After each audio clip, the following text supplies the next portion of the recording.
예수님의 탄생의 이야기를 구체적으로 표현하고 있는 복음서는 마태복음과 누가복음입니다. 근데 마태복음에 나오는 예수님의 탄생의 이야기는 굉장히 소란합니다. 그리고 굉장히 시끄럽습니다.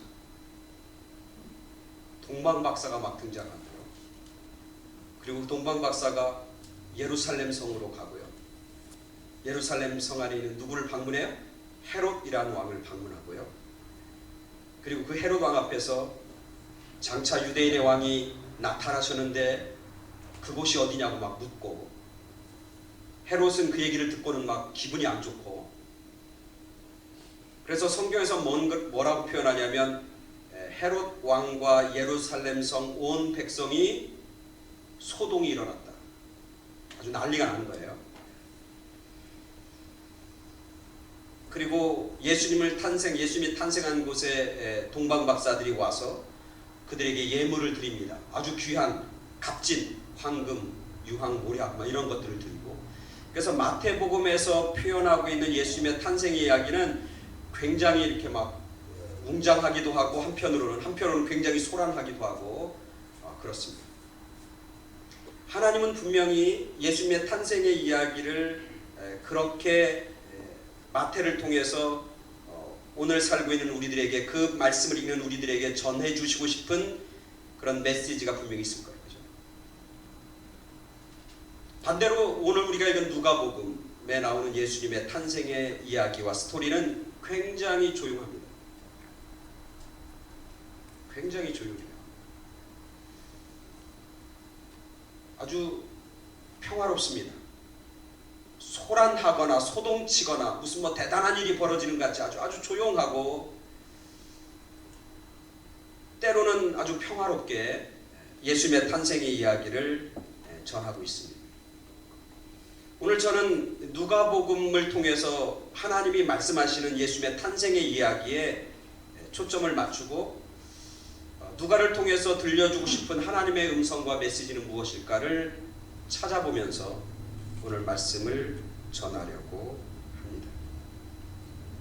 오늘 우리가 읽은 이제 누가복음 2장부터 나오는데, 오늘 2장 8절부터 20절까지 말씀 속에서 예수님을 처음 만나고 처음 경배한 사람들의 이야기가 쭉 등장합니다. 본문에 한번 띄워보시죠. 8절부터 쭉 띄우자. 제가 다시 한번 잘 읽겠습니다. 여러분 같이 저랑 따라 읽어보세요. 잘 눈으로. 자, 그 지역이라는 건 어디냐면 베들레헴이겠죠. 그 지역에 목자들이 밤에 밖에서 자기 양떼를 지키더니, 그 다음에 9절 보면은 주의 사자가 곁에 서고 주의 영광이 그들을 두루비치고, 여기서 그들은 누구예요? 목자들이에요. 자, 목자들을 두루비침에 크게 무서워하는지라. 그 다음 넘어갑니다. 천사가 이르되 무서워하지 말라. 보라, 내가 온 백성에 미칠 큰 기쁨의 좋은 소식을 너희에게 전한다. 여기 너희는 또 누굽니까? 목자들이에요. 다음 21절. 오늘 다윗의 동네에 너희를 위하여. 여기서 너희는 누굽니까? 목자들이에요. 구주가 나섰으니 곧 그리스도 주시니라. 12절. 너희가 가서. 여기서 너희는 또 누구예요? 목자들이에요. 셰퍼드. 너희는 가서 강가에서 구에 누워 있는 아기를 부리니 이것이 너희에게. 여기서 너희에게도 누구예요? 또 목자들에게, 너희들에게 표적이니라 하더라. 13절. 후련히 수많은 천과 천사 함께 하나님을 찬송하이르되 이건 너무나 잘 알죠. 우리가 지극히 높은 곳에 하나님께 영광이요 땅에서는 하나님이 기뻐하시는 사람들 중에 평안하다 하니라. 이게 오늘 우리가 읽은 본문의 전반부인데, 이 전반부에 보면은 예수님의 탄생에 있어서 핵심적인 역할을 하는 사람이 누구예요? 목자들이에요. 그죠? 저는 이번에 이 본문을 이렇게 묵상하면서 새롭게, 이 목자들에 대한 이야기가 이렇게 많이, 다시 이렇게 읽으면 이래요. 이 지역의 목자들이 밤에 밖에서 자기 양떼를 지키더니 주의 저자가 곁에 서고 주의 영광이 목자들을 두루비춤에 크게 두려워하는지라. 천사가 이르되 무서워하지 말라. 보라 내가 온 백성에 미칠 큰 기쁨의 좋은 소식을 목자들에게 전하노라. 오늘 다윗의 동네에 목자들을 위하여 구주가 나셨으니 곧 그리스도 주시니라. 목자들에게 가서 강부에 쌓여 구에 누워있는 아기를 보니 이것이 목자들에게 표적이니라 하더라. 그러니까 오늘 이 말씀 속에서 목자들이라고 하는 것이 굉장히 중요한 핵심 인물들로 떠오르고 있는 거예요. 그럼 그 당시 목자들이 그렇게 주목받을 만한 사람들이었을까? 왜 하나님은 누가복음에서 예수님의 탄생의 이야기의 중심에 목자들을 놓고 있는 것인가? 여러분 그 TV 보면 내셔널 지오그래픽이라고 해서 자연 이런 것들 이렇게 방송하는 그 TV 프로그램이 있죠. 거기에 나오는 내용 중에 하나가 뭐냐면 그 극한 직업이 있어요. 극한 직업, extremely job. 그러니까 굉장히 어렵고 극한 직업들이 이제 미국에 쭉 나와요. 그 중에 첫 번째가 뭔지 아세요 혹시? 미국에서 굉장히 위험하고 생명을 잃을 것도 같고 그런데 보수는 그렇게 썩 좋지 않은 그런 극한 직업이 있어요. 그 중에 넘버원이 뭐냐면 저도 이제 연구하면서 알았는데 그게 뭐냐면 벌목공이래요. 벌목공이 뭔지 아시죠? 가파른 산 위에서 큰 나무들, 이런 나무들을 잘라갖고 밑으로 운반하는 사람들. 그 나무 자르다가 수많은 사람이 죽는데요. 나무 자르다. 그게 나무 자르는 게 그렇게 위험한 거라고요. 그 벌목공들이 넘버원이에요. 두 번째는 뭔지 아세요? 알래스카에 개 잡는 사람들, 선원들. 추운 바다에서 폭풍 속에서 그 어부들, 원양어선의 어부들. 그게 두 번째로 힘든 그런 직업이에요. 세 번째는 광부들이에요. 광부들. 네 번째는 쥐뢰 같은 거, 폭발물을 제거하는 사람들.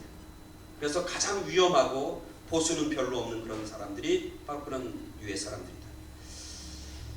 예수님 당시에 극한 직업도 있을 거예요. 예수님 당시에 요아킴 에레미야스가 쓴 책 보면 예루살렘, 예수님 시대의 예루살렘, Jerusalem in the time of Jesus Christ, 예수님 시대의 예루살렘이라고 하는 책에서 그 당시 사회 속에서 가장 극한 직업을 가지고 있는 사람들이 누구일까 쭉 써놨어요. 거기에 보면 첫 번째가 뭔지 아세요?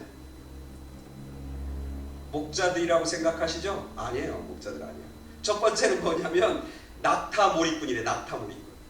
낙타 몰고 다니는 사람이 가장 힘든 직업을 가지고 있는 사람들. 그 다음에 누구 나오냐면 어부, 뱃사공들. 세 번째는 푸죽간 주인, 한국에서도 백정이라고 부르는 푸죽간 주인들. 그 다음에 목자. 그 다음에 의사. 특이한 건 의사가 극한 직업 중에 하나예요. 돈 못 벌고 사람들이 기피하는 직업 중에 넘버 5 안에 드는 게 의사예요.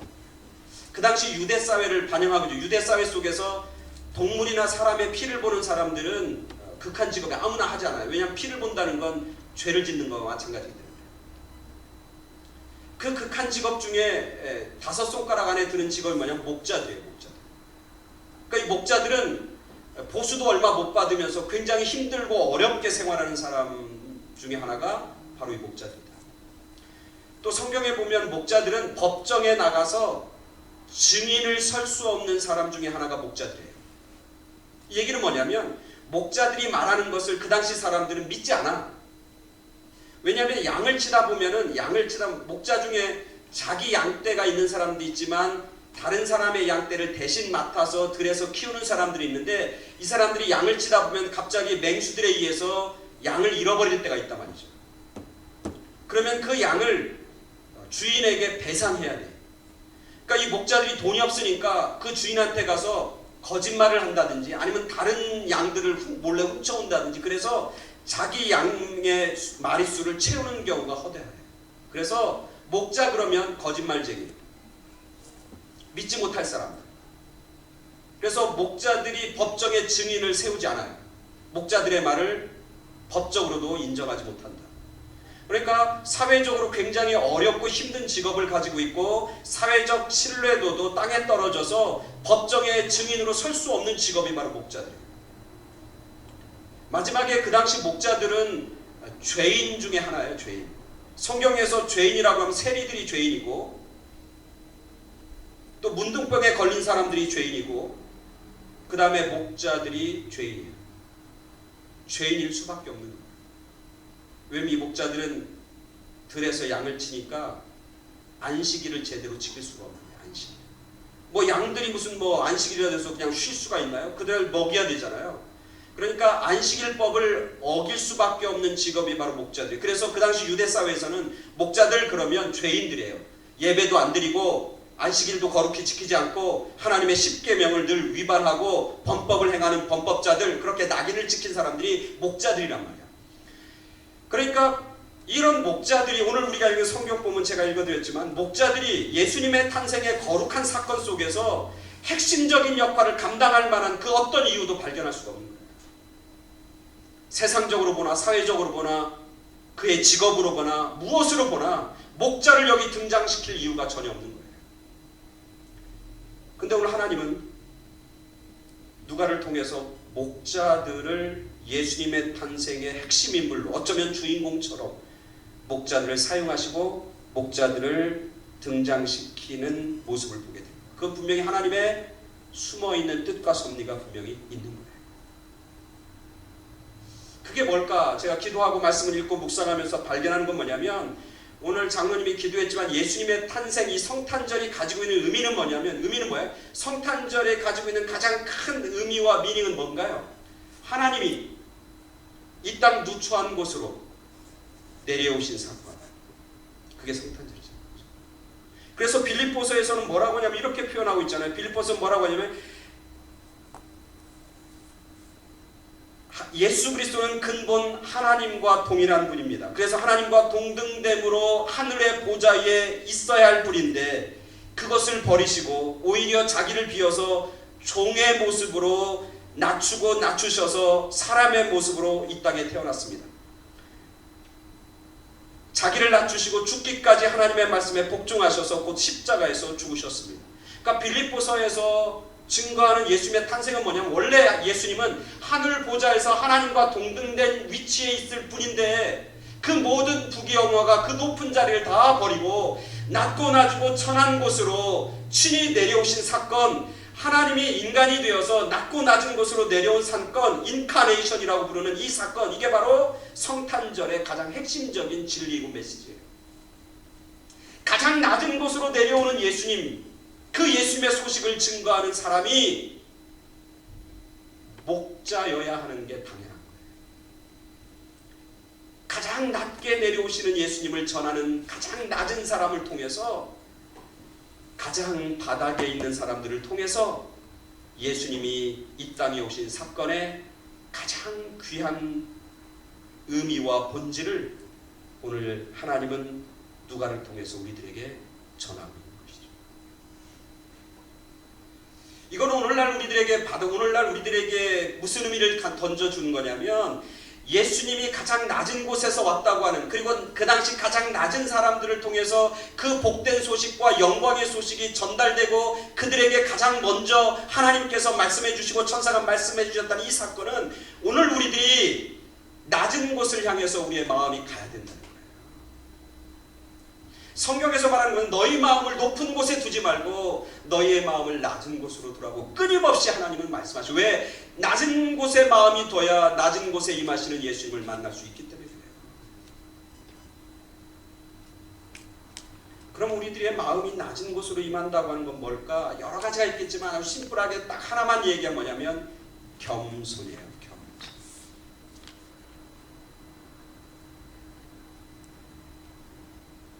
낮은 곳으로 임하시고 낮은 사람에게 복음의 메시지와 낮은 사람을 통해서 하나님의 영광이 드러나는데, 그 낮은 사람은 오늘날로 얘기하면 직업이 낮고 무슨 사회적 위치가 낮은 사람이 아니라 신약에 오면서 뭐가 중요한 거냐면 우리의 마음의 자세, 겸손한 마음. 겸손한 마음은 다른 것 아니에요. 겸손의 반대는 뭐예요? 교만이잖아요. 교만이라는 건 뭐예요? 하나님을 인정하지 않는 게 교만이고, 하나님의 살아계심을 가슴 깊은 곳에서 깨닫고 인정하는 게 겸손이란 말이죠. 겸손한 낮은 마음, 하나님을 인정하는 마음, 하나님을 인정하면 인정할수록 나는 무릎 꿇게 돼 있거든. 나는 죄인이거든. 내가 한 것은 아무것도 없거든.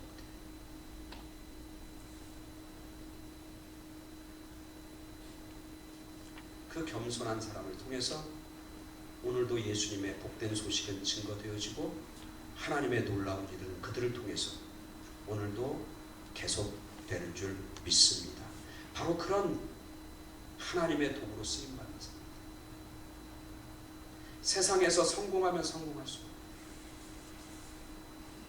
좋은 직업을 가지면 가질수록, 좋은 학교에 들어가면 들어갈수록 더 겸손하고 더 하나님을 인정하고 하나님의 하심을 전적으로 인정하는 모습들, 그런 사람들을 통해서 하나님은 지금도 일하시고 역사하시고 하나님의 영광이 그들을 통해서 드러나게 되는 것이죠. 두 번째, 오늘 성경에서 이 예수님이 낮고 낮은 곳으로, 구유라고 하는 낮고 낮은 곳으로 태어나는 또 다른 의미는 뭐냐면, 그 예수님의 탄생이 모든 백성들에게 기쁨이다. 오늘 10절에 보니까 천사들이 이렇게 얘기해요. 두려워하지 말라. 내가 온 백성에게 미칠 큰 기쁨의 좋은 소식을 너희에게 전한다. 예수님의 탄생의 소식은 특정한 사람들에게만 기쁜 소식이 아니라고 하는 거예요. 예수님의 탄생의 소식은 온 백성들, 모든 사람들에게 기쁨이고 모든 사람들에게 구원의 소식이 된다는 거. 이거는 복음이 가지고 있는 보편적 특징이에요. 즉 뭐냐면 이 땅에 있는 모든 사람들에게 구원의 문이 열려져 있다는 거예요. 이 세상에 있는 모든 사람들에게 하나님의 은혜의 문이 열려져 있다는 거예요. 그 사람의 처지와 상관없이, 그 사람의 직업과 상관없이, 그 사람의 경제적인 수준과 상관없이, 그 사람의 직업과 상관없이, 그 사람의 학식 정도와 상관없이, 그 사람의 삶의 정한과 환경과 상관없이 모든 민족과 모든 인종들에게 하나님의 구원의 소식은 열려져 있고 모든 백성들에게 예수님의 소식은 기쁨이다. 그게 예수님의 탄생이 전해주는 메시지. 그 소식을 증거하고 그 소식을 전하는 사람들에게 있어서 그 당시 가장 밑바닥 인생을 살아가는 목자들을 사용하신 것은 가장 적절하고 적합한 방법인 거예요. 이것을 읽는 독자들, 그 당시 이것을 읽고 초대교회 많은 교인들이, 교회 성도들이 이것을 읽으면서, 야, 목자들에게도 구원의 소식이 있고 목자들에게도 기쁜 소식이 전달되고 목자들을 통해서 목자들을 사용하시는 하나님께서 나 같은 사람도 하나님께서는 사용하시고, 나 같은 사람도 하나님께서 관심 갖고 계시고, 나 같은 사람을 통해서도 하나님의 놀라운 구원의 소식이 증거되어지고 전달될 수 있다고 하는 그런 확신을 갖게 만들고 있는 것이죠. 낮은 곳에 와서 모든 사람을 구원하시는 하나님의 능력이 특별한 사람들, 특별한 학식을 가지고 있는 사람들, 대제사장들, 그리고 성경의 지식이 아주 많은 서기관들, 그 당시 종교적인 어떤 하이클래스인 상류 계급의 사람들이 전했다면, 많은 일반적인 민중들과 일반적인 땅의 사람들, 암헤르츠라고 하는 그 당시 많은 대중들은 그것은 나와는 상관없는 소식으로, 나와는 별반 관계없는 소식으로 그들은 분명히 들었을 거예요. 목자들을 통해서 들려지니까 거기 있는 모든 사람들에게 이 소식은 정말 모든 백성들과 온 백성들에게 큰 기쁨의 좋은 소식이라고 하는 그 소식이 가슴으로 와닿는 거예요. 이건 나에게도 기쁜 소식이야. 저 목자들에게 기쁜 소식인 거면 나에게도 기쁜 소식이구나. 저 목자들을 통해서 하나님이 일하셨다면 나 같은 사람도 하나님이 사용하시구나. 저 목자를 통해서도 하나님이 영광을 받으시면 나 같은 사람을 통해서도 하나님은 영광을 받으시는 분이시구나 라고 하는 것을 이 말씀을 읽는 우리들에게 하나님은 전하고 증거하고 싶으신 것이죠.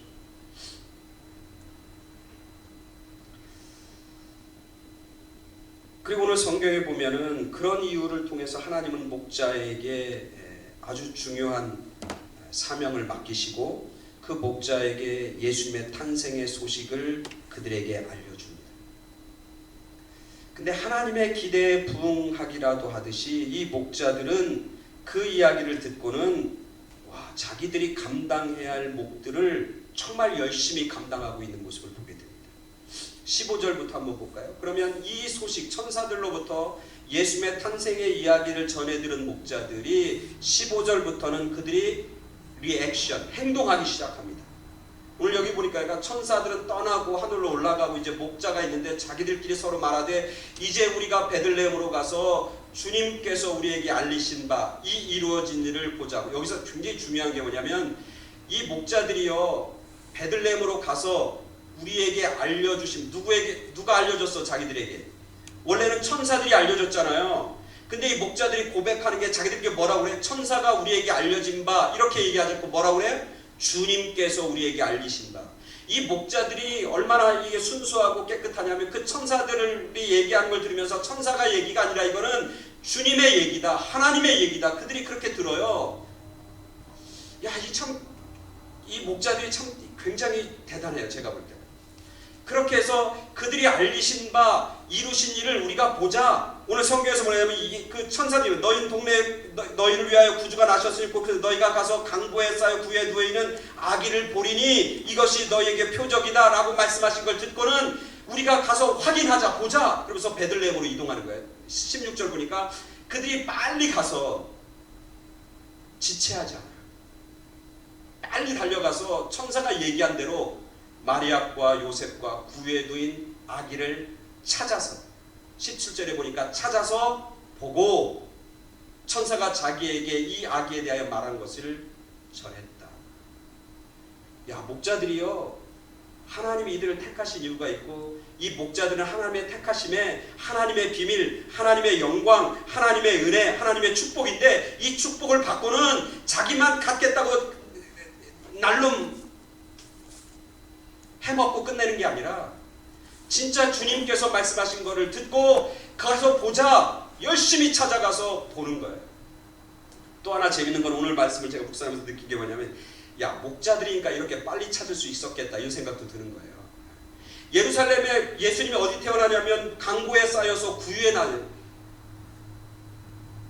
마구간에 말들의 그 먹이통, 말의 먹이통이 구유에 누워 있는데 이 목자 천사가 뭐라고 하냐면 그 아이가 구주인데 예수 구세주인데 그 사람이 어디서 나면 강보에 쌓여서 구유에 누워 있어. 이 얘기만 딱 했는데 얼마나 쏜살같이 빨리 아기 예수님을 찾는지 몰라.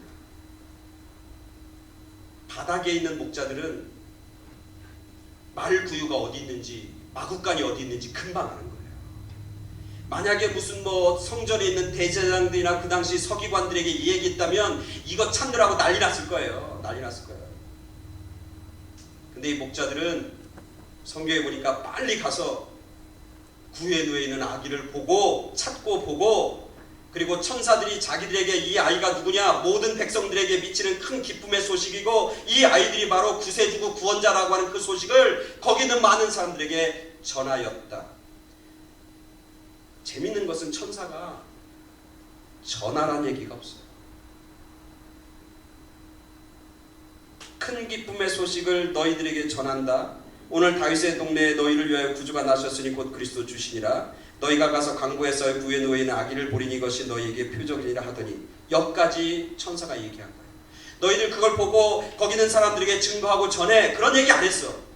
근데 오늘 이 목자들은 천사가 이야기한 표적을 보고 찾고 보고 그리고 천사들이 말한 그 이야기를 자기들이 들은 것을 거기 있는 모든 사람들에게 그것을 증거하고 전하는 그런 사명까지 간다.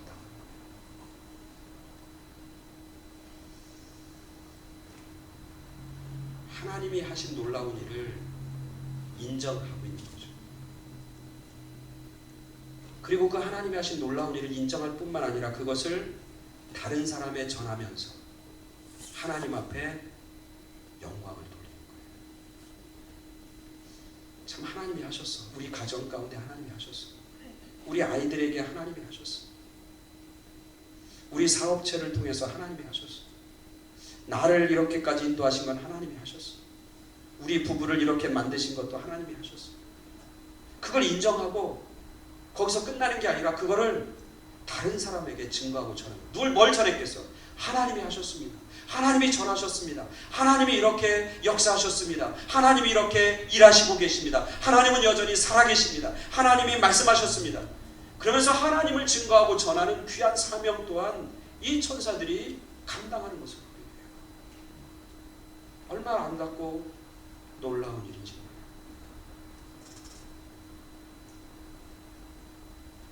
넘어갑니다. 그리고는 18절 19절 보니까 이렇게 얘기합니다. 듣는 자가 다 목자들이 그들에게 말하는 걸 놀랍게, 목자들이 얘기하는데 다른 사람은 다 놀라워. 왜 잘 이해 못해? 근데 19절에 보니까 이렇게 나옵니다. 마리아는 이 모든 말, 목자들이 전한 말을 마음에 새겨 생각하니라. 목자들은 아는, 이 마리아는 아는 거예요. 그죠? 왜? 마리아도 자기가 난 아들이 하나님을 통해서, 천사들을 통해서 그 아들이 어떤 아들인가를 마리아는 깨닫고 난 거예요. 근데 그 말을 마음에 새기고 있는 거예요. 마지막에 이렇게 이야기합니다. 목자들은 자기들에게 이르던 바와 같이 듣고 본 그 모든 것으로 인하여 하나님께 영광을 돌리고 찬송하며 돌아가니라. 하나님 목자들을 선택하시고 그 목자들은 자기들의 선택에 걸맞게 열심히 최선을 다해서 신실하게 순종하면서 하나님께 영광을 돌리며 그 일을 감당하는 것을 보게 되는 겁니다. 이 사건을 통해서 목자들은 뭘 느껴요? 하나님께 영광을 돌리는, 하나님께 영광을 돌리는 삶으로 그의 삶이 바뀌어진 거예요. 또 하나는 찬송하며 돌아갑니다. 기뻐하며 찬송합니다. 예수님이 탄생한 소식을 천사들이 뭐라고 하냐면 지극히 높은 곳에서는 하나님께 영광이요 땅에서는 기뻐하신 사람들 중에 평화로다. 이 말이 누구를 통해서 이루어진 거냐면 목자들을 통해서 이루어져. 목자들이 마지막에 보니까 하나님 앞에 영광을 돌리고, 그리고 자기들은 뭐해? 찬송하고 기뻐하며 하나님이 주시는 기쁨과 평강 가운데 자기의 삶의 터전으로 돌아가는 그런 목자들의 모습을 보게 되는 거예요.